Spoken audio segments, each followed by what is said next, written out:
There's something inherently reactionary about the idea of the utopia, particularly the typical depictions that we frequently see in fiction. A fetishization of the intersection between technology and capital that creates nightmare landscapes devoid of any and all radical positionality. While there is an idle joy to take in imagining a future where there are no issues in society, works that feature them as their focal center are totally uninteresting and largely serve to reinforce the status quo that we currently live in.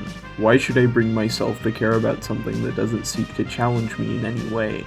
Why should I bring myself to care about something that presents a reality entirely devoid of issue, a reality based on fantasy that worships capital? This is nothing to say of dystopian fiction wherein a society viewed as utopian by most is the focus, though that genre space itself has its own bevy of issues that I take with it. This is specifically works that focus on material conditions where there's nothing to discuss, that serve only as a fantasy built on the awful systems we already live in to escape into and nothing else. F-Zero is an example of such work, one that is only interested in depicting its meaningless, vapid, high-speed future, a world where only decadent liberal spectacle exists, and not much more. The high-rise skylines that permeate the backdrops of F-Zero's tracks are an ominous reminder of the fetishization of techno-capital that the miasma of the neoliberal mind brings with it. Insanely fast cars and empty futurism made the real are just two symbols of the bourgeois existence in which F-Zero takes place. This is what the capitalist singularity could give us, it says. This is what the exploitation of the working class can build.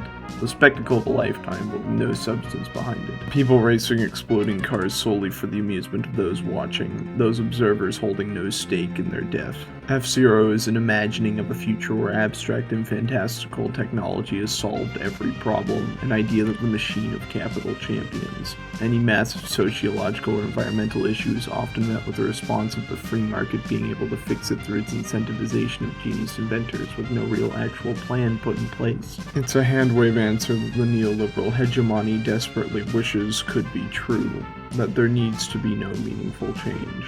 Only illusions to excuse their own stagnation, needlessly self-indulgent and uncertain futures built on the blood of the workers. Every race through every doomed cityscape depicts a future built on promises supported with popsicle sticks and glue.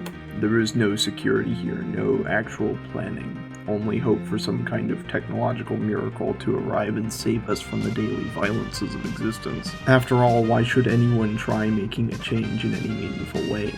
They could risk the comfortable lives they've etched out for themselves as beneficiaries of systems of abuse. Every single racer whose vehicle explodes is yet another sacrifice to the quote-unquote beautiful end of history that we have wrought upon ourselves. This has been Arcade Everlasting, who thinks that F-Zero's gameplay is fine enough, I suppose. Signing off. Thank you for watching.